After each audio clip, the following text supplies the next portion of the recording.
ప్రార్థించుదాము. పరిశుద్ధమైన దేవా మా తండ్రి, నీ ప్రియబిడ్డలమైనటువంటి మమ్మల్ని నీ ప్రేమ ద్వారా తండ్రి ప్రభ ప్రేమించి సజీవమైనటువంటి పరిశుద్ధమైనటువంటి కుటుంబాలుగా ఏర్పాటు చేయటకు తండ్రి ప్రభ మీరు మాకిచ్చినటువంటి చక్కటి సమయాన్ని బట్టి, ధన్యతకరమైనటువంటి జీవితాన్ని బట్టి హృదయాంతరంగములో నుంచి స్తుతి స్తోత్రములు చెల్లిస్తున్నాం. గర్భములో పిండముగా తండ్రి ప్రభ మీరు వేసి తండ్రి ప్రభ నాట నుండి నేటి వరకు తండ్రి ప్రభ మీరు మా శరీరములను నిర్మిస్తూ, మా శరీరంలో ఉన్న అవయవాలను కూడా తండ్రి ప్రభ నిర్మిస్తూ, నాయన మాకు అవసరతగా అక్కరగా ఉన్నవన్నీ కూడా తండ్రి ప్రభ సమకూరుస్తూ తండ్రి ప్రభ ఈ లోకములో మేము బ్రతుకుతూ ఉంటుండగానే తండ్రి ప్రభ తిరిగి నీ వద్దకు రావటానికి మాకు నేర్పిస్తూ ఉన్నటువంటి విధానమును బట్టి మీకు స్తోత్రములు చెల్లిస్తూ ఉన్నాం తండ్రి ప్రభ. కాబట్టి తిరిగి నీ వద్దకు రావటానికి ఈ లోకంలో బ్రతకవలసినటువంటి విధానమును తండ్రి ప్రభ నేర్చుకొని దానికి అనుగుణంగా తండ్రి ప్రభ మరి జీవించేటటువంటి మనస్సును, జీవించేటటువంటి సిద్ధపాటును తండ్రి ప్రభ మాకు మీరు చేస్తే తండ్రి ప్రభ నీ ఆత్మను కొనసాగింప చేసుకొని మరి ప్రార్థిస్తున్నాం. ఈ 7వ మాసములో చివరి పరిశుద్ధ పునరుత్థాన దినమున తండ్రి ప్రభ నీ పాదసంలోనికి నువ్వు వచ్చి ఉంటుండగా ఆయన కూడి రండి అని నువ్వు పిలిచి ఉన్నావు గనుక తండ్రి ప్రభ ఇటు కూడిక ద్వారా తండ్రి ప్రభ నీ నామమునకు మహిమ తెచ్చుకొని ఆయన మా శరీరాలలో, మా హృదయములలో ఉన్నటువంటి ప్రతి విధమైనటువంటి అస్వస్థతలను, అనారోగ్యములను, బలహీనతలను, అశాంతిని, అసమాధానమును తండ్రి ప్రభ మీరు తొలగింపచేసి సంపూర్ణమైనటువంటి పరిపూర్ణమైన ఆయురారోగ్యాలతో తండ్రి ప్రభ దీర్ఘాయుగలైనటువంటి తృప్తితో తండ్రి ప్రభ పరిశుద్ధతతో, నీతి యథార్థతతో తండ్రి ప్రభ జీవిస్తూ నిన్ను ఎదుర్కొనేటటువంటి విధముగా తండ్రి ప్రభ ఈ కూడికను తండ్రి ప్రభ మీరు ప్రారంభించి కొనసాగించి సరిచేయమని, లైవ్లో వీక్షిస్తున్న బిడ్డలను, తర్వాత కూడా వీక్షించినటువంటి బిడ్డలను తండ్రి ప్రభ నీ ఆత్మచేత నడిపించమని యేసుక్రీస్తు నామమున తండ్రి అతి వినయముగా బ్రతిమాడి వేడుకొంచున్నాము స్వామి. ఆమేన్. దేవుని యొక్క అతి పరిశుద్ధమైనటువంటి శక్తి కలిగిన నామమునకు హృదయపూర్వకమైనటువంటి స్తుతులు స్తోత్రాలు చెల్లిస్తూ ఈ సమయంలో ఈ యొక్క 7 మాసములలో చివరి పరిశుద్ధ పునరుత్థానం వరకు మనల్ని కాచి కాపాడి సంరక్షించినటువంటి దేవునికి హృదయపూర్వకమైనటువంటి స్తుతులు స్తోత్రాలు చెల్లిస్తూ పరిశుద్ధ గ్రంథములో నుండి వాక్యములు వినటానికి ముందు ఒక చిన్న పాట పాడుకొని దేవుని స్తుతిస్తూ ఆరాధిస్తూ వాక్యము కొరకు మనల్ని మనము సిద్ధపరచుకుందాం. 179వ ఆరాధన పాట 179 మహోన్నతుని స్తుతి కీర్తనలో 179వ పాట. ప్రియుడా నీ ప్రేమ పాదములు చేరితి, నెమ్మది నెమ్మదియే. ప్రియుడా నీ ప్రేమ పాదములు చేరితి, నెమ్మది నెమ్మదియే. ప్రియుడా నీ ప్రేమ పాదములు చేరితి, నెమ్మది నెమ్మదియే. ఆసక్తితో నిన్ను పాడి స్తుతించేదా, ఆనందమానందమే. ఆసక్తితో నిన్ను పాడి స్తుతించేదా, ఆనందమానందమే. ఆశ్చర్యమే ఆశ్చర్యమే ఆరాధనా ఆరాధనా. ఆశ్చర్యమే ఆశ్చర్యమే ఆరాధనా ఆరాధన. శక్తి కార్యములా నీ శక్తి కార్యములు తాళంచి తాళంచి హృదయము పొంగేనయ్యా. మంచివాడా మంచి చేయువాడా, స్తోత్రము స్తోత్రమయా. మంచివాడా మంచి చేయువాడా, స్తోత్రము స్తోత్రమయా. మంచివాడా మహోన్నతుడా ఆరాధనా ఆరాధనా మంచివాడా మహోన్నతుడా ఆరాధనా ఆరాధనా బలి అయిన గొర్రెగా పాపములంతటి మోసి తీర్చితివే బలి అయిన గొర్రెగా పాపములంతటి మోసి తీర్చితివే పరిశుద్ధ రక్తము నా కొరకేనయ్యా నాకెంతో భాగ్యమయా పరిశుద్ధ రక్తము నా కొరకేనయ్యా నాకెంతో భాగ్యమయా పరిశుద్ధుడా పరమాత్ముడా ఆరాధనా ఆరాధనా పరిశుద్ధుడా పరమాత్ముడా ఆరాధనా ఆరాధనా ఎన్నెన్నో ఇక్కట్లు బ్రతుకులో వచ్చిన నేను విడువనయ్యా ఎన్నెన్నో ఇక్కట్లు బ్రతుకులో వచ్చిన నేను విడువనయ్యా రక్తము చెందిన సాక్షిగా ఉందో నిశ్చయం నిశ్చయమే రక్తము చెందిన సాక్షిగా ఉందో నిశ్చయం నిశ్చయమే రక్షకుడా యేసునాథా ఆరాధనా ఆరాధనా రక్షకుడా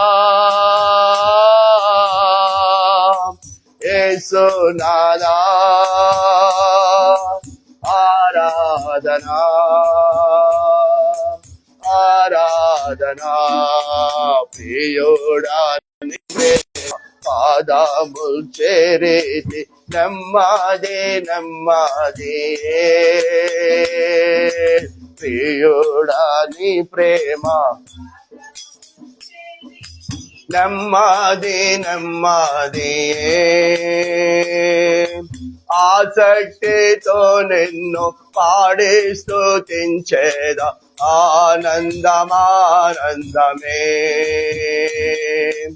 ఆసక్తితో నిన్ను పాడి స్తుతించేదా ఆనందమానందమే ఆశ్చర్యమే ఆశ్చర్యమే ఆరాధనా ఆరాధనా మంచివాడా మహోన్నతుడా ఆరాధనా ఆరాధనా రక్షకుడా యేసునాథా ఆరాధనా ఆరాధనా ఆరాధనా ఆరాధనా. Praise the Lord. దేవుని యొక్క అతి పరిశుద్ధమైన శక్తి గల నామమునకు హృదయపూర్వకమైన స్తుతులు స్తోత్రాలు చెల్లిస్తూ ఈ సమయంలో మరి పరిశుద్ధ గ్రంథంలో నుంచి 23వ కీర్తన మరి పాలా యూనిస్ బేబీ పాలా యూనిస్ మరి ముందుకు వచ్చి 23వ కీర్తన మరి చదివి వినిపిస్తారు. ఆ తర్వాత మనము వాక్య ధ్యానములోనికి వెళ్దాం. 23 సామ్స్ 23 మరి బేబీ రేఖం పాలా యూనిస్ చదివి వినిపిస్తూ ఉంటుండగా మనమందరం కూడా ఆ యొక్క మాటల్ని శ్రద్ధగా విందాం.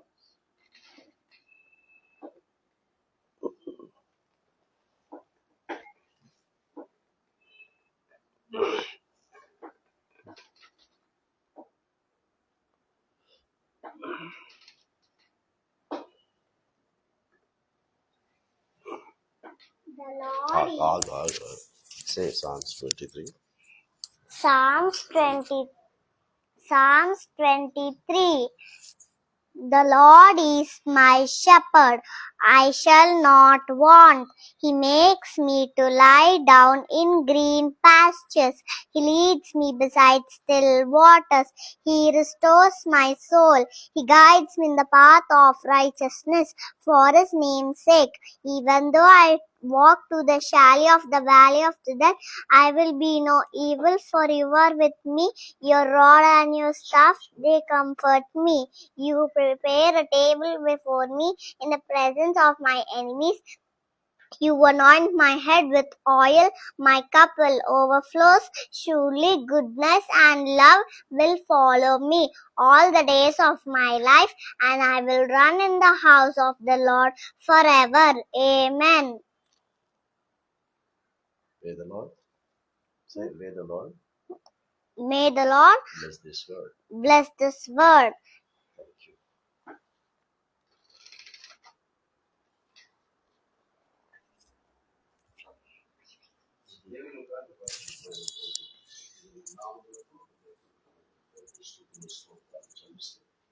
ఈ సమయంలో మరి పరిశుద్ధ గ్రంథములో నుంచి యెషయా గ్రంథం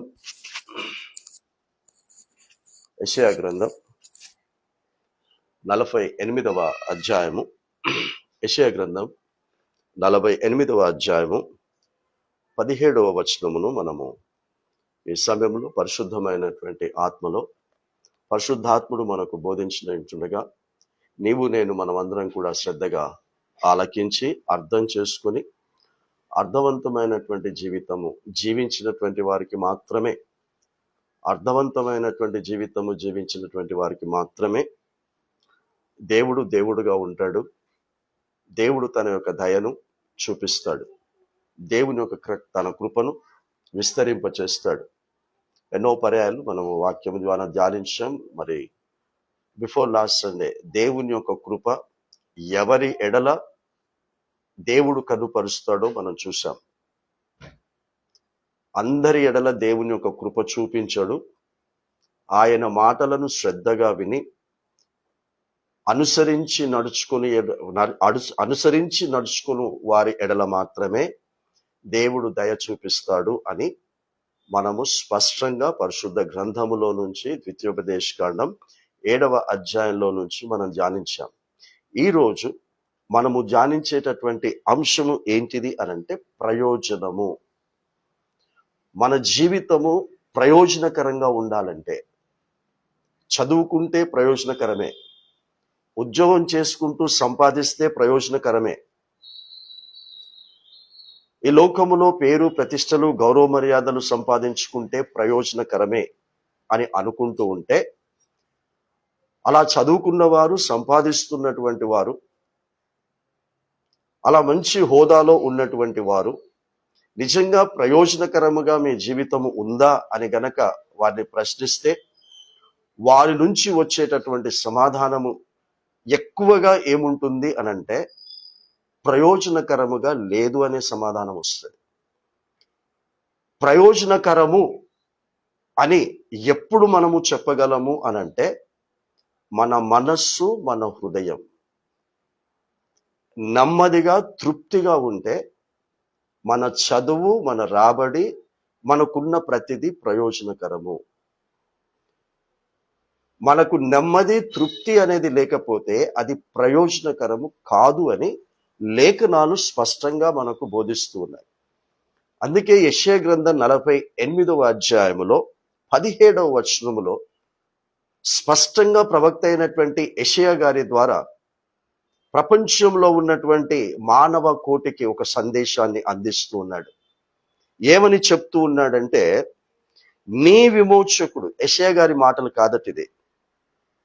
ప్రవక్త అయినటువంటి యెషయా గారు ఈ ఒక గ్రంథాన్ని రాసినప్పటికీ నేను రాస్తూ ఉన్నాను ఇది నా మాటలు అని చెప్పటం లేదు ఇక్కడ. మన విమోచకుడును ఇజ్రాయేలు పరిశుద్ధ దేవుడనైన యెహోవా ఇలాగు సెలవిచ్చుచూ ఉన్నాడు. మళ్ళీ నేను స్పష్టంగా చెప్తూ ఉన్నాను, ఇజ్రాయేలీయులు అనేటటువంటిది ఇజ్రాయేలు అనేటటువంటి ఒక వ్యక్తిలో నుంచి వచ్చినటువంటి తెగ. ఇక్కడ ఇజ్రాయేలీయులు అని అనలేదు, ఇజ్రాయేలు దేవుడు, ఇజ్రాయేలు పరిశుద్ధ దేవుడు అని చెప్తున్నాడు. అంటే మనము పోరాడుతూ ఉన్నాము, పోరాడుతూ ఉన్నటువంటి మనం గెలవటానికి పోరాడుతూ ఉన్నాం. సో గెలవాలి అని పోరాడుతూ ఉన్నటువంటి వారికి పరిశుద్ధ దేవుడైనటువంటి యెహోవా ఈ మాటలు సెలవిస్తూ ఉన్నాడు. ఎప్పుడు వర్తమానము అందించేటప్పుడు ఒక మాట పరిశుద్ధాత్ముడు జ్ఞాపకం చేస్తాడు ప్రారంభములోనే. ఈ మాటలు వినిపిస్తూ ఉన్నది అందరికీ కాదు అని సెలవిస్తాడు. ఈ రోజు కూడా ఈ వర్తమానం వినిపిస్తుంది అందరికీ కాదు, పోరాడి గెలవాలి అనుకున్నటువంటి వారికి మాత్రమే. క్రైస్తవులకు కాదు, ఇజ్రాయేలులకు కాదు, యూదులకు కాదు, ఏ మతస్థునికి కాదు.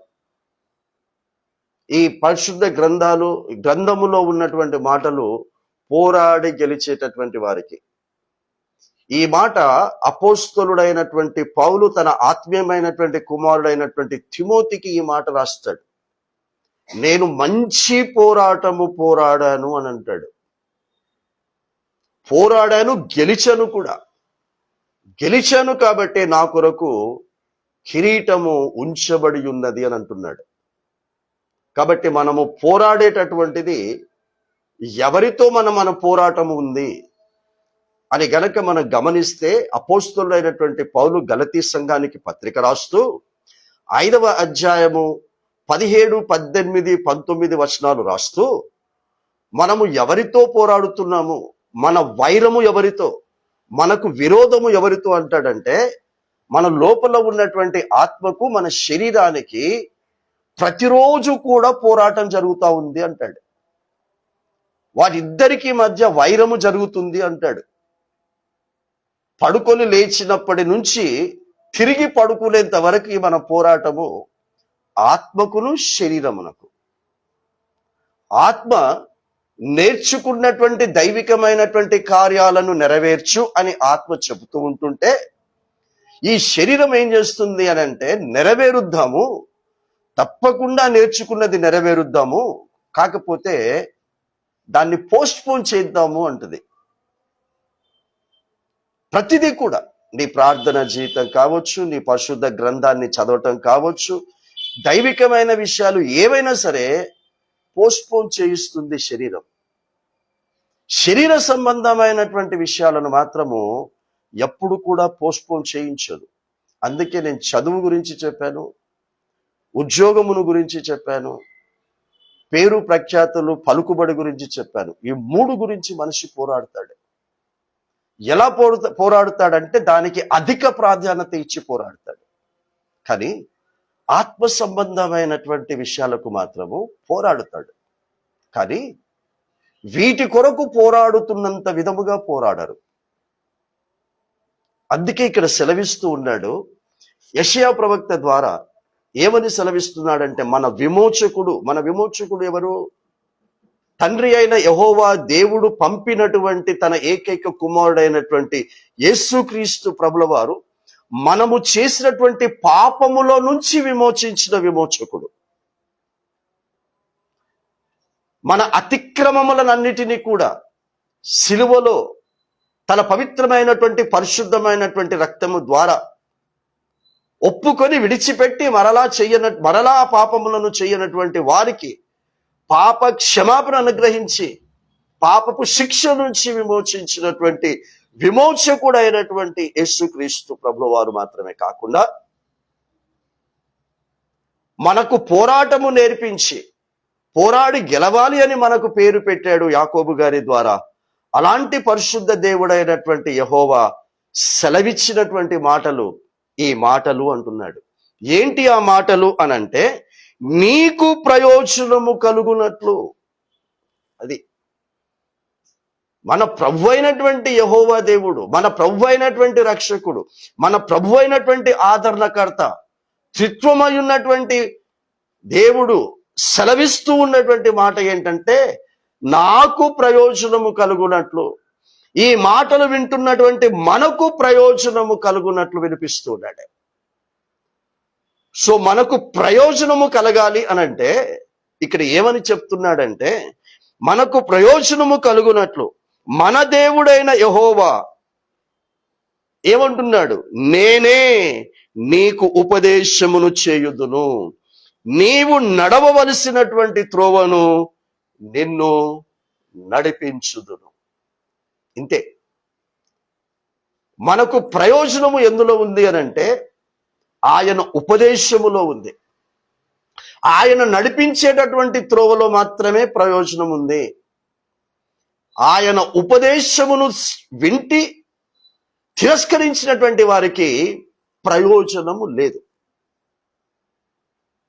అందుకే ఎన్నో పర్యాయాలు మీకు పరిశుద్ధ గ్రంథంలో నుంచి హెబ్రీలకు రాసినటువంటి పత్రిక 4వ అధ్యాయం 16వ వచనం జ్ఞాపకం చేశాం. 91వ కీర్తన 9-10 వచనాలను జ్ఞాపకం చేశాం. విని దేవునికి కోపము పుట్టించిన వారు ఎవరు అని ప్రశ్నించి మోషే గారి ద్వారా నడిపించబడినటువంటి ఇజ్రాయేలీయులే కదా అంటాడు. విని కోపం పుట్టించారట. అంటే వింటారు, దాన్ని అనుసరించి నడుచుకున్నారు. కాబట్టి తండ్రి అయిన యెహోవా ఉపదేశమును మనము ఎందుకు అంగీకరించాలి, ఎందుకు వినాలి అనంటే విన్న దాని ప్రకారంగా ప్రవర్తించటానికి మాత్రమే. ఎందుకు అని ప్రశ్నిస్తే అదే మనకు ప్రయోజనము. ఇది ఇజ్రాయేలు పరిశుద్ధ దేవుడైనటువంటి యెహోవా, మన విమోచకుడైనటువంటి దేవుడు సెలవిస్తూ ఉన్నటువంటి మాటలు. ప్రవక్త అయినటువంటి యెషయా గారు కాదు, ఈ సమయంలో ఇక్కడ నా నోటి ద్వారా ప్రకటిస్తూ ఉన్నటువంటి ఆ పరిశుద్ధాత్మ దేవుడే మాట్లాడుతున్నాడు తప్ప వరప్రసాద్ మాటలు కాదు. ఈ మాటలు వింటున్నటువంటి మీకు, నా నోటితో మాట్లాడుతున్న నాకు కూడా వర్తిస్తుంది. ఏంటంటే మన ప్రయోజనము ఆయన ఉపదేశమును అనుసరించి నడుచుకోవాలి. అందుకే అంటున్నాడు, మీకు ఉపదేశమును ఇస్తాను అంటున్నాడు, నీవు నడవవలసిన త్రోవలో నడిస్తాను అని కూడా అంటున్నాడు. ఆ ఉపదేశం ఎందుకు ఇస్తాడు అంటే నడవటానికి ఇస్తాడు. ఉదాహరణకి స్కూల్కి వెళ్ళేటటువంటి పిల్లలకు పరీక్షలు ఎందుకు పెడతారు అంటే వారు చదువుకున్నటువంటి చదువు వారికి ఎంతవరకు జ్ఞాపకం ఉంది, వారు ఎంతవరకు నేర్చుకున్నది గుర్తించుకుంటున్నారు, ఆ గుర్తించుకున్న దాని ద్వారా వారికి కలుగుతున్నటువంటి ప్రయోజనము ఏంటి. కాబట్టి స్కూల్కు వెళ్ళి వస్తే ప్రయోజనం కాదు, స్కూల్కి వెళితే వారు నేర్పించింది నేర్చుకొని గుర్తించుకొని పరీక్షల సమయాలలో వారు ఇచ్చినటువంటి ప్రశ్నలకు మాత్రమే సరి అయినటువంటి సమాధానాలు రాసినటువంటి వారికి ప్రయోజనకరమైనటువంటి ఉత్తీర్ణతను దయచేస్తారు. వారిచ్చే ప్రశ్నలు ఒకటివి, వీరు రాసేటటువంటి సమాధానాలు ఒకటైతే వారికి ప్రయోజనకరమైనటువంటి ఉత్తీర్ణత ఉండదు. కాబట్టి ఆదాము గారి దగ్గర నుంచి నేటి ఈ దినము వరకు కూడా ప్రజలందరికీ ఉపదేశము చేస్తూనే ఉన్నాడు, ప్రయోజనకరమైనటువంటి జీవితాలు అనుభవించాలని. మొట్టమొదట ఉపదేశము ఆదాము అవ్వలు పొందుకున్నారు. ఈ పండు తిను దినమున మీరు నిశ్చయముగా చచ్చెదరని నరులకు ఆజ్ఞాపించెను.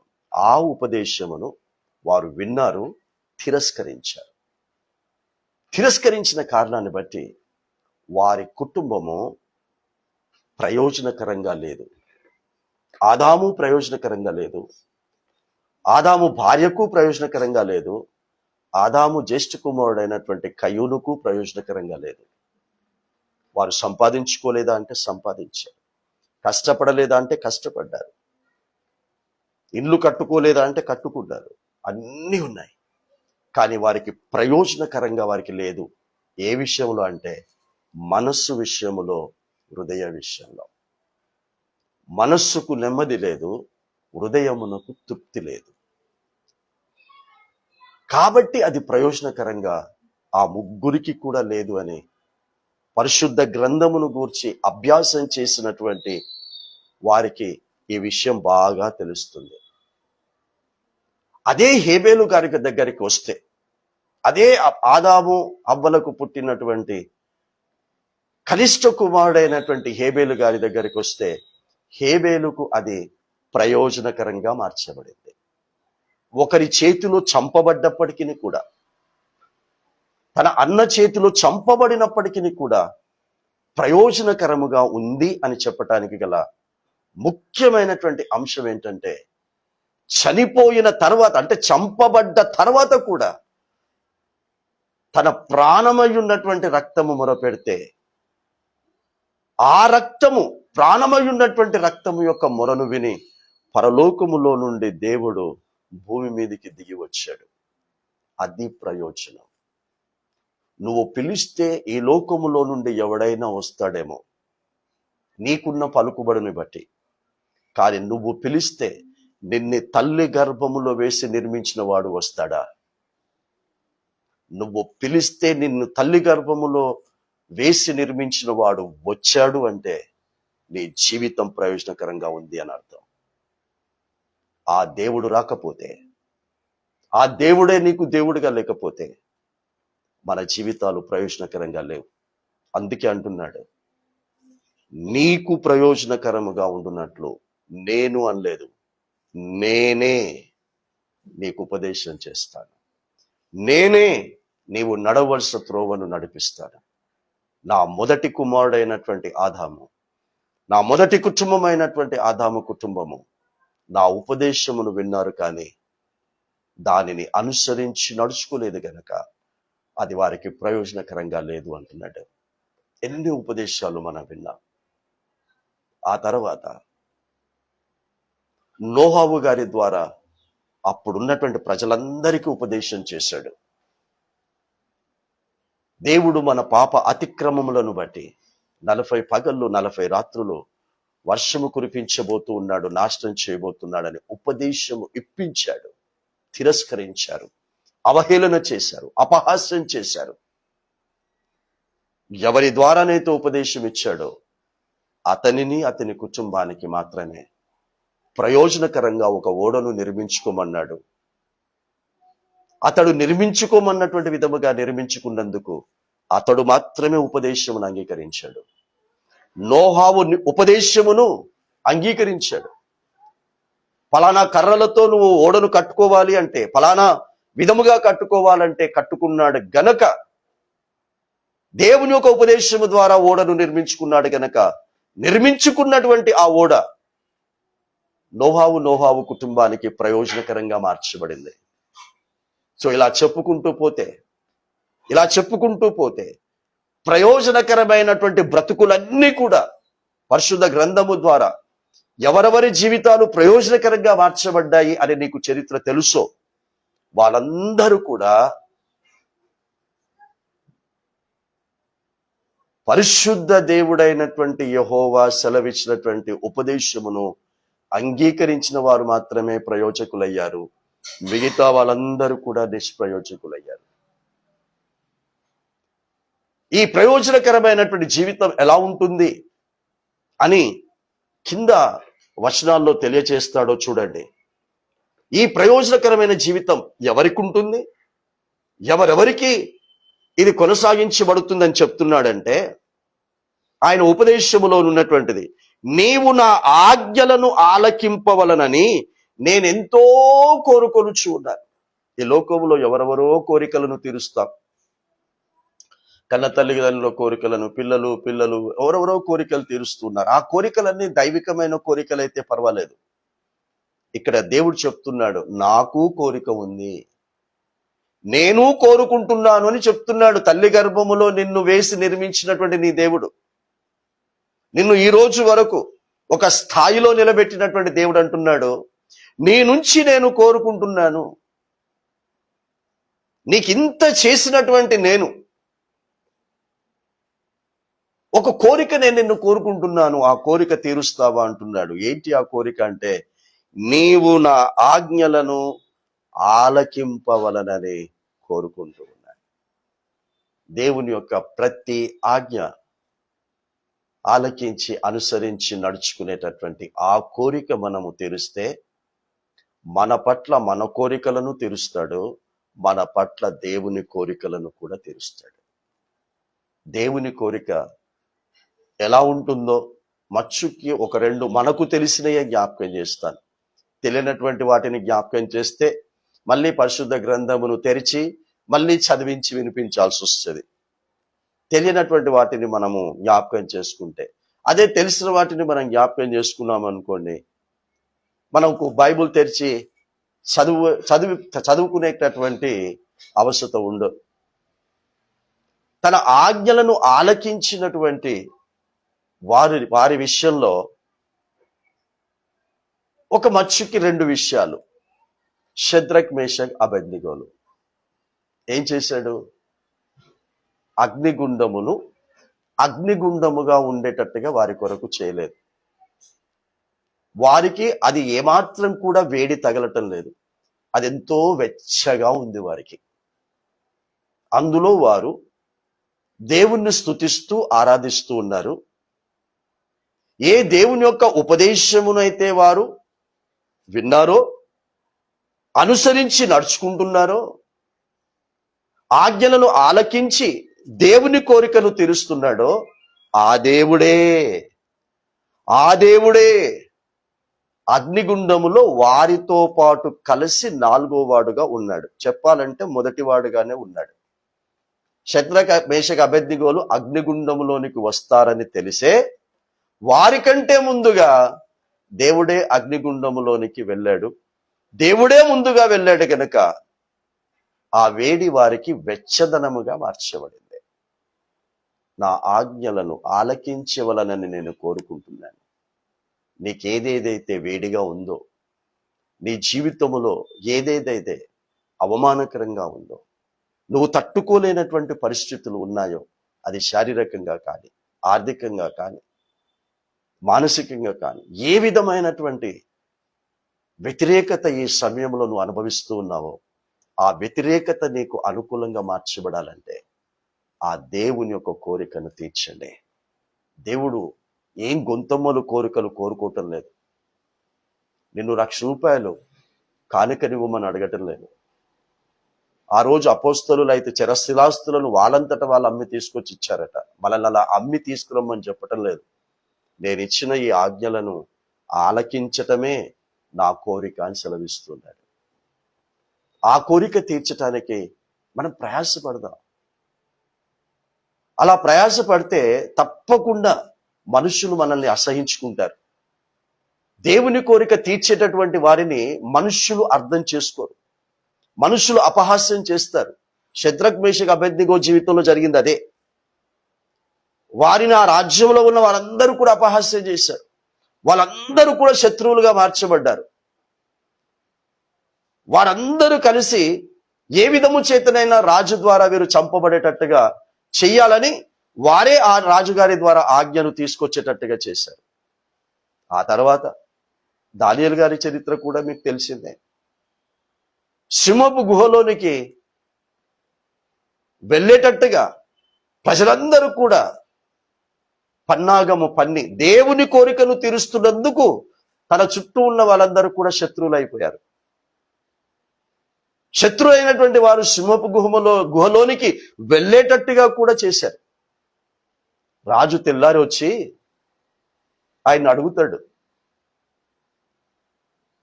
ఒక అన్యరాజు వచ్చి అడుగుతున్నాడు. అతడు బ్రతికే ఉన్నాడన్న నమ్మకంతో అడుగుతున్నాడు. సింహాలు తినలేదు అన్న నమ్మకంతో అడుగుతున్నాడు. దానియేలు, నిత్యము నీవు సేవించుచున్నటువంటి నీ దేవుడు నిన్ను రక్షించగలిగేనా అని అడుగుతున్నాడమ్మా. వేరే వాళ్ళైతే ఆ దానియేలు ఏ దేవుణ్ణి అయితే నమ్మి విశ్వసించాడో, ఆ దేవుణ్ణి గనక ఈ రాజు విశ్వసించి ఉండకపోయి ఉంటే తెల్లారి వచ్చేవాడు కాదు, అతనితో మాట్లాడేవాడు కాదు, ఈ ప్రశ్న వేసేవాడు కాదు.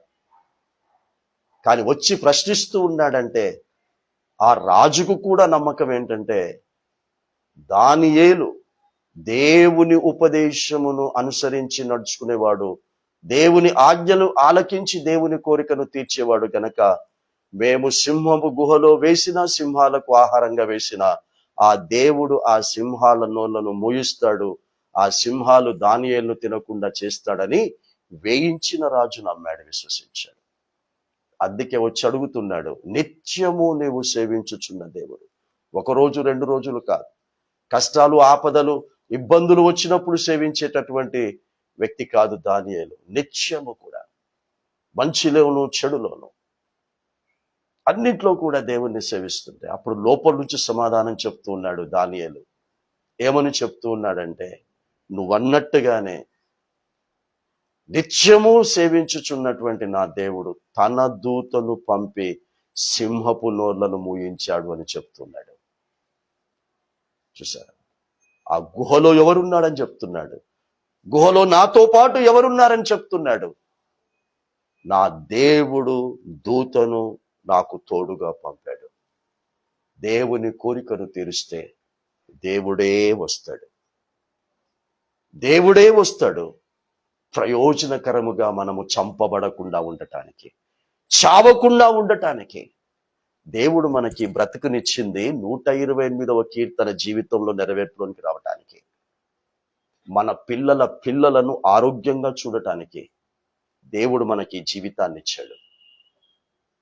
ఆ జీవితము మనము ప్రయోజనకరంగా అనుభవించాలంటే 128వ కీర్తన 1వ వచనములో యెహోవా యందు భయభక్తులు కలిగి ఆయన త్రోవలను అనుసరించి నడుచుకుని వారికి ఆ కిందున్నటువంటి దీవెనలన్నిటిని, అందులో చివరిది, నీవు నీ పిల్లల పిల్లలను చూచెదవు, యెరూషలేమునకు క్షేమము కలిగేటటువంటి దాన్ని కూడా చూస్తావని తెలియచేస్తున్నాడు.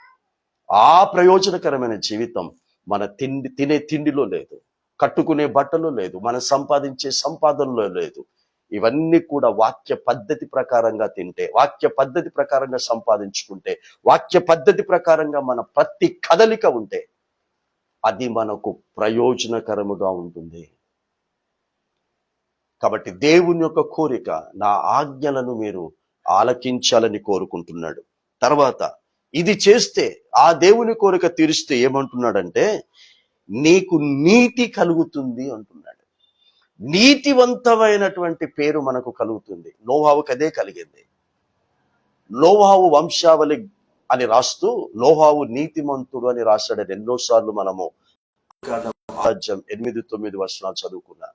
దేవుని కోరిక తీరిస్తే మనల్ని నీతిమంతులుగా మారుస్తాడు. ఆ నీతి సముద్ర తరంగము వలె ఉండును. వేరే ఏది చెప్పలేదు, మనం చేతులతో సంపాదించుకున్న ఏది చెప్పలేదు. ఆయన ఉపదేశములను చెవులతో విని దాన్ని ఈ శరీరముతో అనుసరించి నడుచుకుంటే దేవుని ద్వారా మనం సంపాదించుకున్నటువంటి నీతి సముద్ర తరంగముల వలె ఉండును అంటున్నాడు. సముద్రములో నీళ్ళు ఎప్పుడు కూడా అయిపోవండి. సముద్రం ఎప్పుడన్నా ఎండిపోవటం చూసారా? ఆ సముద్ర తరంగములు ఎప్పుడు కూడా అవి ఎగిరి పడుతూనే ఉంటాయి, ఎగిరి పడుతూనే ఉంటాయి. అలా మన జీవితంలో ఆ నీతి అనేటటువంటిది ఎప్పుడు కూడా తరిగిపోకుండా మనము ఎదుగుతూనే ఉంటాము, పడుతూ ఉంటాం, ఎదుగుతూ ఉంటాం, ఎదుగుతూ ఉంటాం. పడిపోయినప్పుడు అయ్యో పడిపోయామనే ఆలోచన ఉండదు. పడుతుంది తిరిగి ఎగరటానికే, పడిపోతుంది తిరిగి లేవటానికే అని సముద్రంలో ఉన్న నీళ్లు ఏ విధంగా ఆలోచన చేస్తాయో అలా నీతిమంతులమైనటువంటి మనము కూడా పడిపోతున్నప్పుడు బాధపడము, పడుతుంది తిరిగి లేవటానికే. అది మనకు నీతి వలన కలుగుతుంది. ఆ నీతిని మనం పొందుకోవటానికే ఇశ్రాయేలు పరిశుద్ధ దేవుడైన యెహోవా మన విమోచకుడు ఈ మాటలను యెషయా ప్రవక్త ద్వారా మనకిచ్చిన ఈ పరిశుద్ధ గ్రంథంలో రాయించి పెట్టిన మాటలను ఈ 2026వ సంవత్సరంలో 7వ నెలలో చివరి పరిశుద్ధ పునరుత్థాన దినమున నీకు నాకు ప్రయోజనము కలుగునట్లు వినిపిస్తున్నాడు. ఇన్నాళ్ళు వాక్యమును విని మనిషి మాట్లాడుతున్నాడు, నేనెందుకు అనుసరించి నడుచుకోవాలని అనుకుంటే దయచేసి ఆ మూర్ఖతలో నుంచి బయటికి రండి. మూర్ఖతలో నుంచి బయటికి రండి. మరణం తథ్యం. మరణం ఆలస్యమైతే యేసు రాకడ తథ్యం. ఈ రెండు తప్పక జీవితంలో జరిగి తీరుతుంది. ఈ రెండిట్లో ఏదో ఒకటి తప్పక జరిగి తీరుతుంది. ఈ లోకములో బ్రతుకుతుంది ఈ రెండిట్లో ఏదో ఒక దాని కొరకే మనం బ్రతుకుతూ ఉన్నాం. కాబట్టి హేబేలు మరణం తర్వాత దేవుని దగ్గరికి వెళ్ళాడు. నోహావు మరణం తర్వాత దేవుని దగ్గరికి వెళ్ళాడు. నీతిమంతుల పట్టిక, పరిశుద్ధుల విశ్వాసుల పట్టిక, హెబ్రీయులకు రాసిన పత్రిక 11, అందులో ఎవరెవరి పేర్లైతే ఉన్నాయో వారందరూ కూడా ప్రయోజనకరమైనటువంటి జీవితమును ముగించుకున్నారని అర్థం. ఆ ప్రయోజనకరమైన జీవితం ముగించుకోవడానికి గల కారణం ఈ యొక్క 48వ అధ్యాయం యెషయా గ్రంథము 17, 18, 19 వచనాలను అర్థం చేసుకుని జీవించారు కనుక. అలా మనం అర్థం చేసుకుని జీవిస్తే ఈ పరిశుద్ధ గ్రంథములో పేర్లు ఉండవు, కానీ గొర్రెపిల్ల గ్రంథములో మన పేర్లుంటాయి. గొర్రెపిల్ల గ్రంథములో మన పేర్లు ఈ వర్తమానము ద్వారా దేవుడు రాయించాలనుకుంటున్నాడు కనుక అలా రాయించబడటానికి మనం ప్రయత్నం చేద్దాం, ప్రయాసపడదాము, పోరాడదాము. తర్వాత చివరిలో 19వ వచనంలో ఏమంటున్నాడంటే, నీ సంతానము. ఈ 2 వచనాలను నేను నెరవేరిస్తే నా సంతానమునకు కలిగే ప్రయోజనం, నీ సంతానమునకు కలిగే ప్రయోజనం నువ్వు చదువుకున్న చదువు ద్వారా కాదట, నువ్వు సంపాదించే సంపాదన ద్వారా కాదట. నీ సంతానము ఇసుక వలె విస్తారమగును, నీ గర్భఫలము దాని రేణువల వలె విస్తరించును, వారి నామము నా సన్నిధి నుండి కొట్టివేయబడదు, మరువబడదు. ఈ పై రెండు నీకు జీవితంలో జరగకపోయినా పర్వాలేదండి. ఇసుక రేణువుల వల్ల నీది ఉండని ఉండకపోని, కానీ చివరిలో చెప్తున్నాడు ఏంటంటే, నీ సంతానపు వారి యొక్క పేరు, నీ సంతానపు వారు నా సన్నిధి నుండి కొట్టివేయబడరు అన్నాడు. నా సన్నిధిలో మరవబడరు అని అన్నాడు. ఎంత చక్కటి మాట. ఒకవేళ మీరు ఇదే గనక ఆదామవ్వలకు పెట్టుకోండి. ఆదామవ్వలకు 2 కుమారులను బైబిల్లో రాస్తున్నారు. ఎంతమంది ఉన్నారనేది పక్కన పెట్టండి. బైబిల్లో రాసేది మాత్రం 2 సంతానం అని రాశారు. 2 సంతానములో 2 పేర్లు కూడా దేవుని సన్నిధిలో ఉండాలి కదా. 2 భవిష్యత్తు కూడా దేవుని సన్నిధిలో బ్రహ్మాండంగా ఉండాలి కదా. కానీ ఆదాము జీవితంలో నుంచి వచ్చినటువంటి హేబేలు మాత్రమే దేవుని సన్నిధిలో అతని పేరు కొట్టివేయబడలేదు. అతని భవిష్యత్తు దేవుని యొక్క సన్నిధిలో మరువబడలేదు. గుర్తు చేసుకోండి. నేను నా సంతానమునకు ఏమైనా సంపాదించి పెట్టి ఈ లోకంలో నుంచి వెళ్ళాలంటే ఈ ఉపదేశము ద్వారా బ్రతికి చచ్చిపోతే నా సంతానమును దేవుని సన్నిధిలో నుండి మరువబడదు, దేవుని సన్నిధిలో నుండి కొట్టివేయబడదు. ఎవ్వరు నా సంతానమును మర్చిపోయినా, ఎవ్వరూ నా సంతానమును వారి జీవితంలో నుంచి కొట్టేసుకున్నా, నా దేవుని మర్చిపోకుండా ఉంటే చాలు. నా దేవుడు కొట్టివేయబడకుండా నేను ఈ లోకములో ఈ పరిశుద్ధ గ్రంథం ప్రకారంగా నేను బ్రతికితే చాలు. ఎంతమంది అర్థం చేసుకున్నా అర్థం చేసుకోకపోయినా, ఎంతమంది అపహాస్యం చేసినా పర్వాలేదు, కానీ నా దేవుడు మాత్రం నా కుటుంబాన్ని సంరక్షిస్తాడు, నా కుటుంబాన్ని పోషిస్తాడు. నా కుటుంబానికి అన్ని విధాలుగా షద్రక్ మేషక్ అబేద్నెగోలకు తోడుగా ఉన్న విధంగా, దానియేలు గారికి తోడుగా ఉన్న విధముగా, ఆపత్కాలములో తోడుగా ఉన్న విధముగా, ప్రాణాపాయ స్థితిలో తోడుగా ఉన్న విధముగా నా సంతానమునకు, నీ సంతానమునకు తోడుగా ఉండాలంటే ఈరోజు 17వ వచనమును మనం చేయాల్సిందే. 17వ వచనమును, దేవుని ఉపదేశమును మనం అంగీకరించాల్సిందే. ఈ యూట్యూబ్లో వచ్చిన తర్వాత 24 గంటలు వాక్యం వింటున్నారండి. కానీ అందులో ఎంతమంది ఆ వాక్యములను అనుసరించి నడుచుకుంటున్నారో ప్రశ్నించుకుంటే మనకే సమాధానం దొరుకుతుంది. మనకే సమాధానం దొరుకుతుంది. విని దేవునికి కోపం పుట్టించిన వారే అధికంగా ఉన్నారు. విని అనుసరించి నడుచుకుంటే ఇక్కడ ప్రయోజనకరము. ఈ రోజున మరొకసారి మనము నూతనంగా తెలుసుకుంటున్నాము కాదు, నూతనముగా జ్ఞాపకం చేస్తున్నాడు. ఈ యొక్క మూల వాక్యమును యేసుక్రీస్తు ప్రభుల వారి లోకములోనికి వచ్చి ఆయన ఉపదేశం చేశాడు. ఆయన్ని ఎవ్వరు ఎన్ని విధాలుగా పిలిచినా ఆయన సంతోషించేవాడు కాదు. కానీ ఆయన్ని మాత్రము ఒక మాట పెట్టి పిలిస్తే చాలా సంతోషించేవాడు, చాలా ఆనందించేవాడు. అది బ్రతికుండగా చనిపోయి తిరిగి లేచిన తర్వాత కూడా ఆ మాటనే పిలిస్తే ఆయన ఎంతో చక్కగా జవాబిచ్చాడు.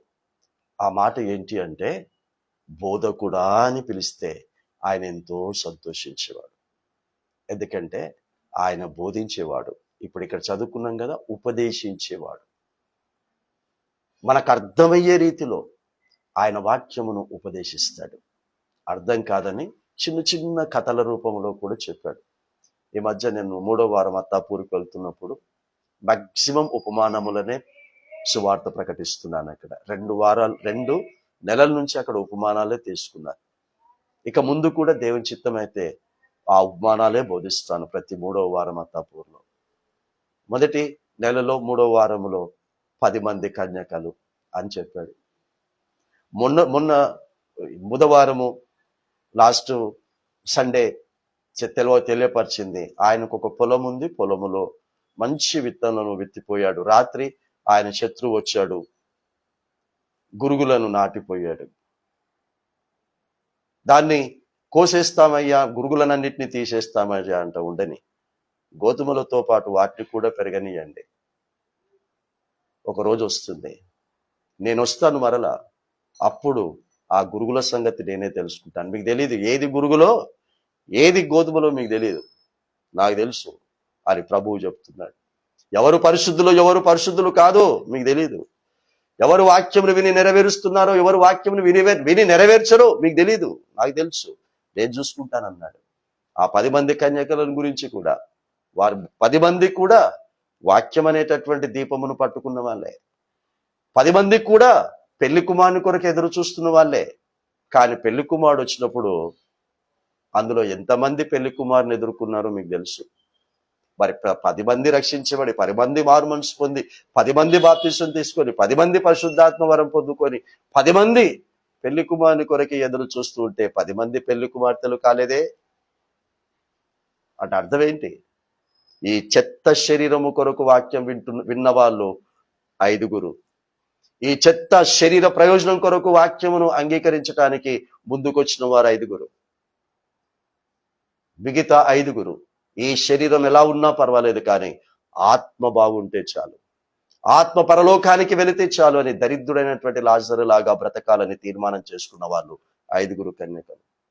ఇవి నేను చెప్పిన ఉపమానాలు కాదు, నేను చెప్పిన కథలు కాదు. ఇది నువ్వు నమ్మిన నీ యేసయ్య, మనం నమ్మిన యేసయ్య చెప్పినటువంటి ఆ కథలలో మనల్ని సాదృశ్యంగా ఉంచి చెప్పాడు. అర్థం చేసుకుని జీవిస్తే 5 కన్యకలను ఎదుర్కొన్నటువంటి ఆ బుద్ధిగల కన్యకల్లో చేర్చబడతాం. తీర్పు దినమున గురుగులను వేరు చేస్తానన్నాడు, వాటిని కాల్చేస్తానన్నాడు. మంచి గోధుమలను ఆయన అంగీకరిస్తానన్నాడు, స్వీకరిస్తానన్నాడు. ఆయన ఉపదేశములో ఒక్క ఉపదేశం ఒక 5 నిమిషాలు మీకు జ్ఞాపకం చేయాలనుకుంటున్నాను. యోహాను సువార్త 10వ అధ్యాయంలో 3-4 వచనాలలో ఆయన తనను తాను గొర్రెల కాపరి అని పరిచయం చేసుకుంటాడు. తనను తాను గొర్రెల కాపరి అని పరిచయం చేసుకొని, నేను అందరికీ కాపరిని కాదు అంటాడు. ఇప్పుడే మా మన్మరాలు పాలాజినిస్ చదివి వినిపించింది. దావీదు గారు రచించినటువంటి 23వ కీర్తనను ఆ ఇంగ్లీష్ బైబిల్లో నుండి చదివి మనకు వినిపించింది. యెహోవా మన కాపరి అని రాయలేదన్నాడు. తను చదివినటువంటి దాంట్లో the lord is our shepherd అని ఆయన రాసుకున్నట్టుగా, కానీ the lord is our shepherd అని కానీ మా మన్మరాలు చదవలేదు. లేదా నువ్వు చదువుకున్నప్పుడు కూడా ఆయన రాసిన దాన్ని నువ్వు చదువుకుంటావు నా కాపరి అని. ఆయన అన్నాడు నాకు కాపరి అయినా, ఎందుకు దావీదుకు మాత్రమే నా కాపరి అని రాసుకున్నాడు? దావీదు ఆ దేవుని యొక్క ఉపదేశమును అంగీకరించి అనుసరించి నడుచుకునేటటువంటి విధంగా బ్రతికి చచ్చే ముందు నా ఇష్టానుసారుడు అని దేవుని ద్వారా బిరుదు పొందుకున్నాడు కనుక ఆయనకే కాపరి. ఆయనలాగా బ్రతుకుతున్న వారికే ఆయన కాపరి, మిగతా వారికి కాదు. ఈ మాట నీకు అర్థం కాకపోతే, ఈ మాట నీకు నమ్మకం లేకపోతే ఇప్పుడు యేసు చెప్పిన మాటనే వినండి. ఎవరికి ఆయన కాపరి అంటున్నాడో వినండి. 3వ వచనం, 10వ అధ్యాయం 3వ వచనం. అతనికి ద్వారపాలకుడు తలుపు తీయును, గొర్రెలు అతని స్వరము వినును. గొర్రెలు అతని స్వరము వినును అంటే అర్థం ఏంటి? 17వ వచనంలో ఉపదేశమును వినును. ఆయన ఉపదేశమును విని ఆలకించి అనుసరించి నడుచుకునే గొర్రెలకు ఆయన కాపరి. నేను చెప్పలే, ఆయన చెప్తున్నాడు. ఆయన గొర్రెలు స్వరము వింటాయి. స్వరము విననివి ఆయన గొర్రెలు కాదు. స్వరము వినును. అతడు తన సొంత గొర్రెలను పేరు పెట్టి పిలిచి వాటిని వెలుపలికి నడిపిస్తాడు. పేరు పెట్టి పిలిచి వెలుపలికి నడిపిస్తాడు. లోపలేశ్వరి ముగ్గురు నేసేంద్ర అన్నాడు, బయటికి వేష్ణంతోనే పిలిపిస్తున్నాడు. ఓ శద్రకు మేషకు అబెద్నెగోలు, మీరు నిత్యము సేవించుచున్న దేవుడు ఆ అగ్నిగుండములో కాల్చకుండా మిమ్మల్ని సజీవులుగా ఉంచాడు, మీరు బయటికి రండి అని వేసినటువంటి రాజైనటువంటి నెబుకద్నెజరు బయటికి పిలిపిస్తున్నాడు. ఎందుకు? శద్రక్ మేషక్ అబెద్నెగోలు ఆ దేవుని యొక్క స్వరమును విన్నారు, ఆ ఉపదేశం విని అనుసరించి నడుచుకున్నారు కనుక ఇక్కడ చెప్తున్నాడు, నేను వారిని వెలుపలికి పేరు పెట్టి పిలుస్తాను. అందుకే ప్రకటన గ్రంథం ముగింపు చూడండి, వరప్రసాద్ అని పేరు పెట్టి పిలవడు, నీ పేరు నా పేరు పెట్టి పిలవడు. ఆత్మయు పెళ్లి కుమార్తెయు రమ్ము అని పిలుస్తాడు. That is our name. అది ఆయన దగ్గర ఉన్నటువంటి పేరు. మన పేరు పెళ్లి కుమార్తె, పరిశుద్ధులు, పరిశుద్ధ సంఘము, పరిశుద్ధ సార్వత్రిక సంఘం మన పేరు. ఆ పేరు పెట్టి నిన్ను పిలుస్తాడు.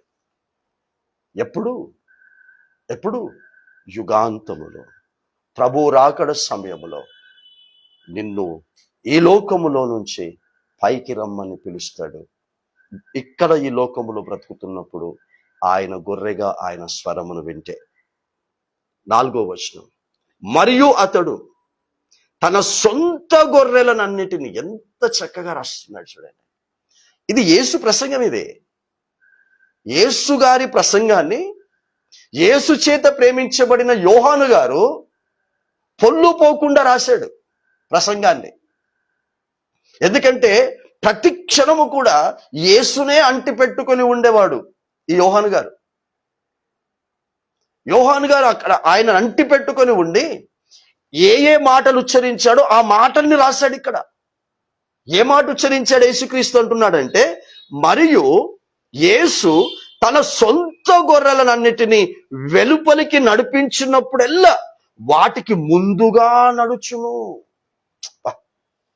నీకు ముందుగా ఎవరు నడుస్తాడండి? ఇప్పుడు మళ్ళీ చెప్తే పదే అదే చెప్తాడంటాడు వరప్రసాద్. బౌన్సర్లు నడుస్తున్నట్టు సేవకుల ముందు, ది గ్రేట్ సేవకులు అని చెప్పుకునే ముందు పక్కల బౌన్సర్లు అండి. ఇక్కడ చూడు సొంత గొర్రెలు వెలుపలికి నడిపించున్నప్పుడెల్లా, నువ్వు నడుస్తున్న ప్రతిసారి కూడా నీ ముందు నిన్ను విమోచించినటువంటి, నీ పాప విమోచకుడైనటువంటి యేసుక్రీస్తు ప్రభుల వారు కాపరిగా నడుస్తాడు అని చెప్తున్నాడు. సొంత గొర్రెలకండి, అనంత గొర్రెలకు. ఈ మాట మీకు అర్థం కాకపోతే, మీ సొంత పిల్లల విషయంలో, మీ అక్కలు అన్న తమ్ముల పిల్లల విషయంలో మీరు ఎలా ప్రవర్తిస్తారో మీకే వదిలేస్తున్నారు. కొందరు ఉంటారు అందరి పిల్లలు ఒకేలాగా చూసుకుంటారు, కానీ చాలా మంది ఎవరు ఉంటారంటే తన కడుపును పేగు తెంచుకుని పిల్లలు పుట్టినటువంటి వారి పట్ల తన అక్క, అన్న, తమ్ముడు, చెల్లెలు పుట్టిన వారి పట్ల ఈ ప్రేమలు ఉండవు, ఈ ఆప్యాయతలు ఉండవు. వాళ్ళ కొరకు, సొంత వారి కొరకు సమయాన్ని వెచ్చించినటువంటి విధముగా తన సొంత అక్క, చెల్లెళ్ళు, అన్న, తమ్ముళ్ళ విషయంలో ఉండదు.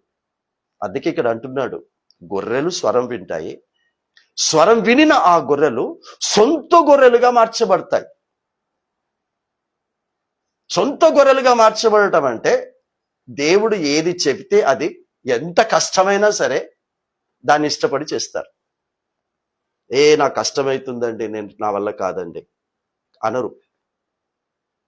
అది అర్థం. సొంత గొర్రెలు అంటే దేవుడు చెప్పింది ఎంత కష్టమైనా ఇష్టపడి చేసేటివి సొంత గొర్రెలు. వాటికి ముందుగా నడుచును. గొర్రెలు అతని స్వరము ఎరుగును గనుక అవి అతనిని వెంబడించును. They will follow the Jesus Christ. అంతే, ఆయన్ని వెంబడిస్తారండి, ఎవరిని వెంబడించరు. యోహాను గారిని వెంబడించరు, పేతురు గారిని వెంబడించరు, అపోస్తలుడు పౌలును వెంబడించరు, స్టెఫెను గారు ఎవరిని వెంబడించరు. యేసునే వెంబడిస్తారు. యేసును వెంబడించేటటువంటి వారిని వెంబడిస్తే యేసు వెళ్ళిన చోటుకి వెళతాం. మిగతా వారిని మనం వెంబడిస్తే వాళ్ళు ఎక్కడికి వెళ్ళారో అక్కడికే వెళ్తాం. బుద్ధుల్లోనికి ఈ మాట అర్థమవుతుంది, బుద్ధి లేనోనికి ఈ మాట అర్థం కాదు. నేను ఏడికి వెళ్తున్నానో నన్ను వెంబడించే వారికి తెలియదు అనుకోండి. నా వెనుక వస్తున్నాడు, నేను ఎక్కడికి వెళ్తున్నానో తెలియదు. చివరికి ఎప్పుడు తెలుస్తుందంటే నేను ఎక్కడైతే ఆగుతానో, ఎందులోనికైతే నేను వెళుతున్నానో అప్పుడు తెలుస్తుంది వాళ్ళకి. నేను ఎక్కడ ఆగాను, ఎందులోనికి వెళుతున్నానో అప్పుడు తెలుస్తుంది వాళ్ళకి నేను ఎక్కడికి వెళ్ళాను. అప్పుడు నిర్ణయించుకుంటాడు, అయ్యో నేను ఇతన్ని వెంబడించాను, ఇతడు ఏ స్థలంలోనికైతే వెళ్ళాడో అది క్షేమకరమైనటువంటి స్థలమా కాదా, అది ప్రయోజనకరమైనటువంటి స్థలమా కాదా అని నేను వెళ్ళిన చోట ముగింపు సమయంలో తెలుస్తుంది. కానీ యేసును వెంబడిస్తే యేసు ముగింపు సమయం ముగించిన స్థలము మనందరికీ తెలుసు. ఆయన పరలోకములో ఉన్న తండ్రి దగ్గరికి వెళ్ళాడు. ఆయన్ని వెంబడిస్తున్న వారందరికీ, తన సొంత గొర్రెలన్నిటికీ స్థలమును సిద్ధపరుస్తూ ఉన్నాడు. Is preparing the places for his lambs. ఆయన గొర్రెలకు, ఆయన్ని వెంబడిస్తున్న వారికి ఆయన స్థలము సిద్ధపరచడానికి పరలోకములో ఉన్న తండ్రి దగ్గరికి వెళ్ళాడని నీకు తెలుసు గనుక ఆయన్నే వెంబడిస్తే ఆ పరలోకములో ఉన్న తండ్రి దగ్గరికి, ఆయన నీ కొరకు ఏర్పాటు చేస్తున్న నివాస స్థలములో నివసించటానికి వెళ్తావు. ఇక నువ్వు నన్ను వెంబడించావు అనుకోండి, నువ్వు నన్ను వెంబడిస్తే నేను ఎంతవరకు వాక్యాన్ని నెరవేరుస్తున్నానో నీకు తెలియదు. నీ ముందు మాత్రమే నా ప్రవర్తన తెలుసు, నీ వెనకాల నా ప్రవర్తన నీకు తెలియదు. But that's why don't follow Varaprasad, follow the scriptures, follow the word of God. పౌలు మాత్రం చెప్తున్నాడు, నేను క్రీస్తును అనుసరించి నడుచుకున్న ప్రకారముగా మీరు నన్ను అనుసరించి నడుచుకోండి అని చెప్తున్నాడు. ఆ ధైర్యం ఈ రోజున ప్రతి కుటుంబములో, ప్రతి కుటుంబ వ్యక్తికి ఉండాలి. ప్రతి కుటుంబ వ్యక్తి ఈ మాట ప్రతి కుటుంబ సభ్యునికి చెప్పాలి. Follow me as I follow Jesus Christ అని చెప్పే ఆ ప్రవర్తన, ఆ జీవితం ప్రతి ఒక్కరిలో గనక మనం ఉంటే అది మనకు ప్రయోజనకరం. చివరిలో ఇంకో మాట నేను చెప్తూ ఉన్నాను, గుర్తు చేసుకోండి. 14వ వచనం, దాంట్లోనే 10వ అధ్యాయం 14వ వచనం, నేను గొర్రెలకు మంచి కాపరిని. This is the words of Jesus Christ.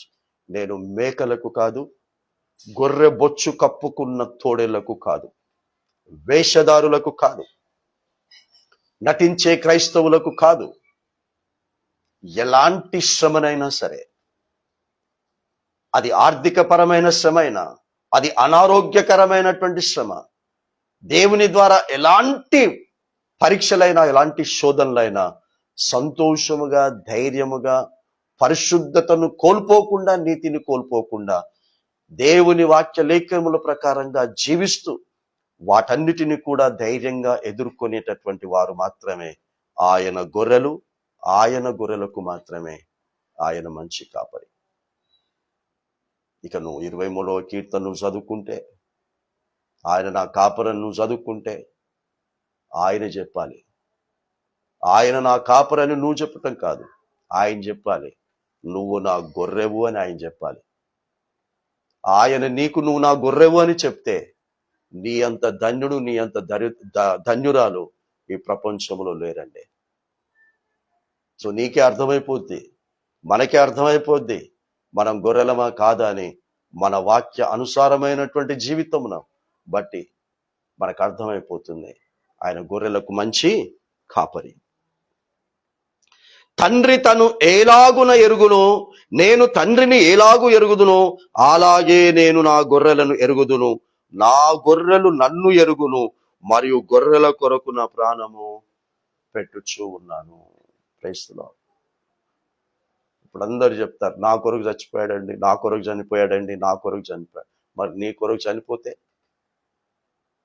మళ్ళీ ఇంకా పాప సంబంధమైనటువంటి వాక్య వ్యతిరేకమైనటువంటి కార్యాలు ఎందుకు చేస్తూ ఉన్నాం? ఒక్కొక్కటి ఏమేమి ఉన్నాయో పరిశుద్ధ గ్రంథంలో నుంచి నేను చెప్పి వినిపించవచ్చు. అనవసరం. ఆయన గొర్రెల కొరకు ప్రాణం పెట్టాడు. తప్పు తెలుసుకొని, తప్పును ఒప్పుకొని, తప్పును విడిచిపెట్టి మరలా ఆ తప్పును చెయ్యనటువంటి వారి కొరకే ఆయన మరణించాడు. వారే విమోచన కలిగినటువంటి వారు, వారికే ఆయన విమోచకుడు.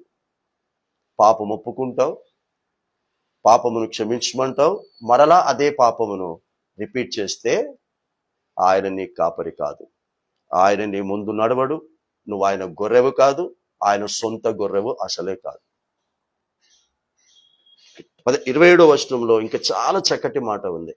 నువ్వు ఈ రోజున ఈ వర్తమానము ద్వారా యెషయా గ్రంథకర్త 48వ అధ్యాయం 17వ వచనమును ఇక్కడ కాస్త వివరించి చెప్తూ ఉన్నాడు. దీనికి అనుగుణంగా నీవు గనక నీ జీవితాన్ని మార్చుకుంటే 27వ వచనములో వ్రాయబడినటువంటి గొప్ప మాట ఏంటో చూడండి. నా గొర్రెలు నా స్వరమును వినును, నా గొర్రెలు నా స్వరము వినును, నేను వాటిని ఎరుగుదును, అవి నన్ను వెంబడించును. అంటే ఇక్కడ ఏమేమైతే మనము చదువుకున్నామో, ధ్యానించామో వాటిని ఇక్కడ క్లుప్తంగా రాస్తున్నాడు. ఏమంటున్నాడంటే, నా గొర్రెలు నా స్వరం వింటాయి, ఆ వినేటటువంటి ఆ గొర్రెలను నేను ఎరుగుదును, అవి నన్ను వెంబడిస్తాయి, నేను వాటికి నిత్య జీవమును ఇచ్చుచున్నాను గనుక. This is the final word. నా గొర్రెలకు నేను నిత్య జీవమునిచ్చుచున్నా, the eternal life. After they complete the life in this world, నేను వాటికి నిత్య జీవమునిచ్చుచు ఉన్నాను గనుక అవి ఎన్నటికి నశింపవు. ప్రైజ్. ఎన్నటికీ మనము నశించకుండా ఉండాలంటే please please please listen my words, listen my words, live according to the words which you have listen అని చెప్తూ ఉన్నాడు. అవి ఎన్నటికీ నశించవు, ఎవడును వాటిని నా చేతిలో నుండి అపహరింపడు. వాటిని నాకిచ్చిన తండ్రి అందరికంటే గొప్పవాడు గనక నా తండ్రి చేతిలో నుండి ఎవ్వడు వాటిని అపహరింపడు. ఈ లేఖనముల ప్రకారంగా జీవించేటటువంటి వారు ఎవరి చేతిలో ఉన్నాడని మనము నమ్మిన యేసు చెప్తున్నాడంటే, పరలోకములో ఉన్న తండ్రి చేతిలో మనమున్నాము అని చెప్తున్నాడు. నన్ను ఎవడైనా దొంగిలించాలనుకుంటే, నా భవిష్యత్తును పాడు చేయాలనుకుంటే, నా పిల్లలను, నా సంతానమును ఎవడైనా నాశనం చెయ్యాలి అని అనుకుంటే, నా తండ్రి చేతిలో ఉన్నటువంటి వాడిని ఎవ్వడు కూడా అపహరింపలేడు అని నా యేసయ్య చెప్తున్నాడు. I am in the safe hands. చచ్చిపోయిన తర్వాత చెప్తారు, చచ్చిపోయిన తర్వాత రాస్తారు. He is in the safe hands అండి. చనిపోయి క్షేమకరమైనటువంటి చేతుల్లోనికి వెళ్ళాడని చెప్తూ ఉంటారు. కానీ నా ప్రభువు చెప్తూ ఉన్నాడు, బ్రతికుండగానే నా చేతిలో ఉన్నారు వారు, నాకిచ్చిన తండ్రి చేతిలో కూడా వారు వారి భవిష్యత్తులు ఉన్నాయని చెప్తున్నాడు. బేట అర్థం చేసుకుందాం. భ్రమలో నుంచి బయటికి రండి, భ్రమలో నుంచి బయటికి రండి. ఈ మధ్య కాలంలో అపోస్తల కార్యం 10వ అధ్యాయం చెప్తూ కొర్నేలి కుటుంబం గురించి మీకున్నటువంటి ఆలోచన ఏంటి అని అడిగాను చాలా మందిని వాక్యం చెప్పడానికి ముందు. అతని గురించి మీకు ఏం అభిప్రాయం ఉంది అమ్మ అని అడిగితే, ఆడంత మంచిగా రాసి ఉంది కదండి, కొర్నేలి కుటుంబం గురించి అంత చక్కగా రాసి ఉంది కదా, మళ్ళీ మా అభిప్రాయం అడుగుతున్నావు ఏంటి అని అన్నారు. అంటే అందరూ మంచి అభిప్రాయం ఉంది అన్నారు. ఆ కుటుంబము రక్షింపబడిన కుటుంబము అని చెప్పారు. కొర్నేలి కుటుంబము రక్షింపబడిన కుటుంబము అని చెప్పారు. ఎప్పుడు? పేతురు రాకముందట, పేతుర్ని పిలిపించుకోకముందు కొర్నేలి కుటుంబము రక్షింపబడిన కుటుంబము అని చెప్పారు. వారికి వాక్యమును వివరించి బోధించిన తర్వాత అర్థమైంది, పేతురు ఆ ఇంటికి రానంత వరకు ఆ కుటుంబము రక్షింపబడిన కుటుంబము కాదు అని అర్థమైంది. 10వ అధ్యాయంలో కొర్నేలి కుటుంబమే, ఎల్లప్పుడూ ప్రార్థన చేసే కొర్నేలి కుటుంబమే, బహుధర్మము చేసేటటువంటి కొర్నేలి కుటుంబమే రక్షింపబడలేదు అని పరిశుద్ధ గ్రంథం రాస్తే, మిడిమిడిగానంతో పరిశుద్ధ గ్రంథాన్ని చదివి రక్షించబడిన కుటుంబం అండి. అంత డబ్బుంది, బహుధర్మము చేసేంత డబ్బుంది అంటే దేవుని చేత ఎంత ప్రేమించబడుతున్న కుటుంబం అయి ఉంటే అంత మంచి స్వభావం కలిగి ఉంటుందండి అని అనుకున్నారు. కానీ చెప్పాడు అక్కడ 11వ అధ్యాయం 14వ వచనంలో చెప్తున్నాడు పేతురు గారు, ఆ కుటుంబం కొర్నేలి కుటుంబము ఏ మాటల వలన రక్షింపబడవలనో ఆ మాటలను నన్ను పంపించి ఆ మాటలను కొర్నేలి కుటుంబానికి వినిపించాడు అని చెప్తాడు. రక్షింపబడటానికే ఈ మాటలు నా ప్రియ సహోదరి, ఈ మాటలు రక్షింపబడటానికి మాత్రమే. కొర్నేలి లాగా డబ్బులు సంపాదించుకోవటానికి, ఎల్లప్పుడూ ప్రార్థన చేయటానికి, రక్షింపబడకుండా ప్రార్థనలు చేస్తే, రక్షింపబడకుండా పాటలు పాడితే, రక్షింపబడకుండా ప్రసంగాలు చేస్తే, రక్షింపబడకుండా ఉపవాసాలు ఉంటే అన్నీ వ్యర్థము. రక్షింపబడటం అంటే ఒకటే ఒక డెఫినిషన్ పరిశుద్ధ లేఖనముల ప్రకారంగా చెప్పాను. మీకు అర్థమైతే అర్థం చేసుకోండి, నమ్మితే నమ్మండి, మీకు ఇష్టం మీకు వదిలేస్తున్నాను. రక్షింపబడటము అనంటే దేవుడు ఇష్టపడనిది ఇష్టపడకుండా ఉండటము నంబర్ 1. రక్షింపబడటం అంటే దేవుడు ఇష్టపడని దానిని ఎప్పుడు ఇష్టపడకుండా ఉండటము నంబర్ 1. నంబర్ 2, దేవుడు ఇష్టపడిన దాన్ని మాత్రమే ఇష్టపడటము. ఇవి రెండే రక్షణకు డెఫినిషన్. దేవుడు ఇష్టపడని దాన్ని మనం ఇష్టపడితే మనం రక్షించబడిన వాళ్ళం కాదు. దేవుడు ఇష్టపడిన దానిని మనం ఇష్టపడకుంటే మనం రక్షించబడిన వాళ్ళం కాదు. సో ఈ రోజున నువ్వు ఏమి ఇష్టపడుతున్నావో, నువ్వు ఇష్టపడుతున్న ప్రతిదీ కూడా దేవుడు ఇష్టపడుతున్నది అయితే ఎస్, నువ్వు రక్షించబడినటువంటి బిడ్డవు. దేవుడు ఇష్టపడుతున్నాడు. ప్రార్థనా కాల సమయంలో నువ్వు పాటించి ప్రార్థన చేయమని దేవుడు ఇష్టపడుతున్నాడు. నువ్వు ప్రార్థన కాల సమయంలో నువ్వు పాటిస్తూ ప్రార్థిస్తూ ఉన్నావా? నిత్యము ఆయన సన్నిధిలో ఉండాలని ఆయన ఇష్టపడుతున్నాడు. నిత్యమైన సన్నిధిలో ఉంటున్నావా? నీ సొంత కారణాలు, నీ సొంత ఆలోచనలను బట్టి ఏమేం మానేశావు?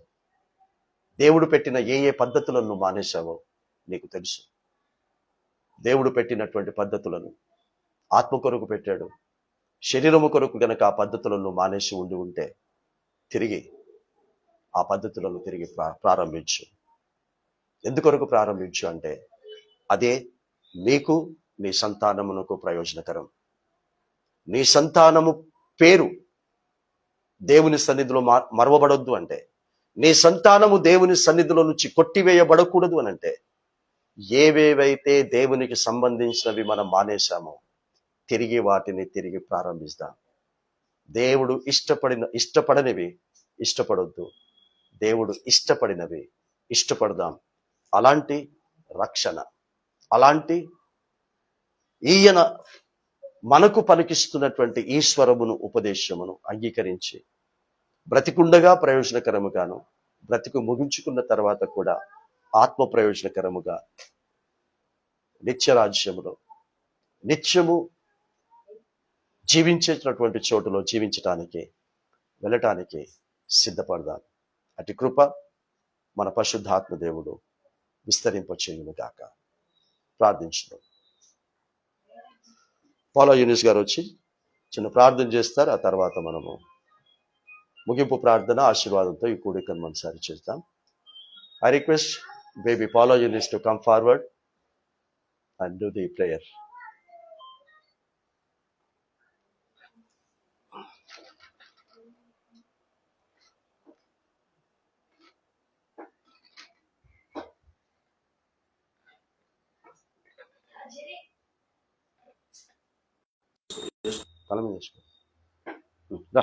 Come forward.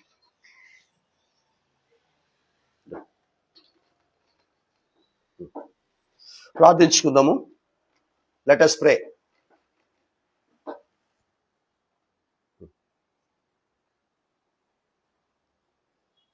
Do English.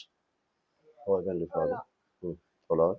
Oh Lord, thank you for the good day. Thank you for being with us. Jesus, please be with us when we go. You keep your angels around us. Jesus, protect from evil and bad spirits. We all must praise you. We must always walk in your way. Thank you for the good day. Thank you for everything given to us. Bless all the people who are in the earth. Accept my prayer in the Lord Jesus Christ. Amen. పరిశుద్ధమైన దేవా మా తండ్రి, నీ ప్రియ బిడ్డలమైనటువంటి మమ్మల్ని నీ ప్రేమ ద్వారా తండ్రి ప్రభ మరి ప్రేమించినటువంటి విధానమును బట్టి మీకు హృదయపూర్వకమైన స్తుతులు స్తోత్రాలు చెల్లిస్తున్నాం. అవును తండ్రి ప్రభ, మా విమోచకుడవు ఇశ్రాయేలు పరిశుద్ధ దేవుడు అయినటువంటి యెహోవా సెలవిచ్చినటువంటి మాటలను తండ్రి ప్రభ ప్రవక్త యెషయా గారి ద్వారా రాయించి ఈ రోజు 2026 సంవత్సరములో 7వ మాసములో చివరి పరిశుద్ధ పునరుత్థాన దినమున మాకు చదివి వివరింపచేసిన విధానమును బట్టి నీకు స్తోత్రం. ఈ మాటలు మాకు ప్రయోజనకరముగా ఉండటానికి నాయన నీ ఉపదేశమును అంగీకరించమన్నావు. మేము నడవలసినటువంటి త్రోవలో మమ్మల్ని నడిపిస్తానన్నావు. నువ్వు నడిపించేటటువంటి త్రోవలో తండ్రి ప్రభ మేము నడుచుటకు మాకు మనస్సును దయచేయండి నాయన. నీవు మనస్సులను తెరిచావు, నాడు నీ శిష్యుల మనస్సులను తెరిచావు నీ మాటలు వినటానికి. లూదియా హృదయమును తెరిచావు తండ్రి ప్రభ, పౌలు యొక్క మాటలు నీ మాటలుగా వినటానికి. కాబట్టి మా మనస్సులను మా హృదయములను తండ్రి ప్రభ తెరిచి మీ ద్వారా తెరవబడి తండ్రి ప్రభ వినటానికి, అవే తండ్రి ప్రభ మమ్మల్ని నీతిమంతులుగా మారుస్తుంది. ఆ నీతి సముద్ర తరంగముల వలె ఉంటుంది నాయన, నీకు స్తోత్రం. చివరికి మా సంతానమునకు తండ్రి ప్రభ ఎప్పుడు కూడా నీ సన్నిధిలో నుండి కొట్టివేయబడదు, నీ సన్నిధిలో నుండి మరువబడదు నాయన. ఆ విధంగా ఉపదేశకుడిగా బోధకుడిగా ఈ లోకములోనికి తండ్రి ప్రభ నీ కుమారుని పంపించి తండ్రి ప్రభ నీ గొర్రెలు మాత్రమే నీ స్వరమును వింటాయి. విన్నటువంటి వాటి అనుసరించేటటువంటి వారు నీ సొంత గొర్రెలుగా ఉంటారు. వాటికి ముందుగా నువ్వు నడుస్తావని జ్ఞాపకం చేశావు తండ్రి ప్రభ. మా ముందు ఏది ఉన్నా ఎవరు ఉన్నా అది మా నాశనమే, మా పతనమే. కానీ మా ముందు మాత్రము తండ్రి ప్రభ నాయన తండ్రి ప్రభ నువ్వు ఉంటే తండ్రి ప్రభ, నువ్వు నడుస్తే తండ్రి ప్రభ, నువ్వున్న చోటికి తండ్రి ప్రభ మేము నశించబడకుండా, మాకు నష్టము కలగకుండా, అపవాది సాతాను చేత తండ్రి ప్రభ మేము ఆక్రమించబడకుండా, అపహరింపబడకుండా మేము సంరక్షించబడి తృప్తితో, శాంతి సమాధాన నెమ్మదితో, ఆయురారోగ్యాలతో నిత్య యవ్వనముతో తండ్రి ప్రభ నిన్ను ఎదుర్కొనేటటువంటి భవిష్యత్తులో ఉంచబడతాము అని తండ్రి ప్రభ ఈ సంఘంలోని వర్తమానము ద్వారా జ్ఞాపకం చేశావు. ఇదే సత్యం. ఈ సత్యమునకు మించినటువంటి సత్యము, ఇంకొకటి లేదు అని నీ పరిశుద్ధాత్మ ద్వారా మాకు వివరించావు. మేము ఎవ్వరిని వెంబడించినా ఆ వెంబడించేవారు నిన్ను వెంబడించే వారైతేనే వెంబడించాలి. నిన్ను వెంబడించని వారు కాకపోతే మేము వెంబడించకూడదు. ఎందుకంటే వాళ్ళందరూ కూడా దోచుకునే జీతగాళ్ళు అని చెప్పావు తండ్రి ప్రభువా. వారు దోచుకోవటానికి ప్రసంగాలు చేస్తున్నారు. వారు దోచుకోవటానికి తెల్లారు లేస్తే పడుకునేంత వరకు శరీరమునకు సంబంధించిన ఆశీర్వాదాలు, శరీరమునకు సంబంధించిన స్వస్థతలు, శరీరమునకు సంబంధించినటువంటి ఆరోగ్యాల కొరకును, ఉద్యోగాల కొరకును, ప్రమోషన్స్ కొరకును, ఇండ్ల కొరకును, పెళ్లిళ్ళ కొరకును, పిల్లల కొరకు ప్రసంగాలు చేస్తూ ప్రార్థిస్తూ ఉన్నారు. వారందరూ కూడా దోచుకుని వారని ఇదే 10వ అధ్యాయంలో నువ్వు చెప్పావు తండ్రి. నువ్వు మాత్రం చెప్తున్నావు, ఆత్మ కొరకు నేను చెప్తున్నాను. ఆత్మ కొరకు గనక మీరు విని దాన్ని సంరక్షించుకుంటే, దాన్ని కాపాడుకుంటే శరీరము ఎంత క్షేమకరంగా ఉంటుందో, ప్రయోజనకరంగా ఉంటుందో కూడా చెప్పావు తండ్రి. కాబట్టి నీ రాజ్యమై ఉన్నటువంటి నీ నీతిని తండ్రి ప్రభ మేము వెతుకుతూ తండ్రి ప్రభ ఈ లోకములో ఆత్మ కొరకు మాత్రమే ఈ పరిశుద్ధ గ్రంథాన్ని చదవటానికి, ఆత్మ కొరకు మాత్రమే ఈ పరిశుద్ధ గ్రంథాన్ని వినటానికి, ఆత్మ కొరకు మాత్రమే ఈ పరిశుద్ధ గ్రంథాన్ని వివరించి చెప్పటానికి నేనును నా కుటుంబము నిత్యము ఉండులాగున నీ పరిశుద్ధాత్మ నడిపింపును దయచేయమని ప్రార్థిస్తున్నా. శరీరాలు బలహీనంగా ఉన్నాయి, అస్వస్థతలుగా ఉన్నారు. స్వస్థపరుచు యెహోవాను నేనే అన్నావు. తీసుకోవలసినటువంటి జాగ్రత్తలు తీసుకుంటూ నీ ద్వారా సంపూర్ణమైన పరిపూర్ణమైనటువంటి స్వస్థత, పరిపూర్ణమైనటువంటి ఆయురారోగ్యాలు పొందుకునే ఆధిక్యత తండ్రి ప్రభువా కుటుంబ సభ్యులకు, సహవాస సభ్యులకు మీరు అనుగ్రహించి మీరు మహిమ పొందుకొని నీ రాకడకు సిద్ధపరచుకున్నామని యేసుక్రీస్తు నామమున తండ్రిని వేడుకొంచున్నాము స్వామి. ఆమేన్. ఇప్పుడు మన తండ్రి యొక్క, కుమారుని యొక్క, పరిశుద్ధాత్మని యొక్క ప్రేమ, కృప, అన్యోన్య సహవాసం, సమాధానం, సకల దీవెనాశీర్వాదములు మనకును, కుటుంబాలకును, భూమి మీద ఉన్న సకల విశ్వాసులకును, సత్యరాజస్సు వార్త ప్రకటిస్తున్న అభిషిక్తునికి, అభిషిక్తురాలికి ఇప్పుడు ఎల్లప్పుడూ సదాకాలము తోడైనడును గాక. ఆమేన్. ఆమేన్. ఆమేన్. Last prayer. Our Father who art in heaven, holy be your name. Thy the kingdom come, your will be done on earth as it is in heaven.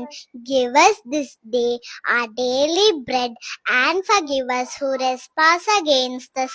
Lead us not into temptation, but deliver us from evil.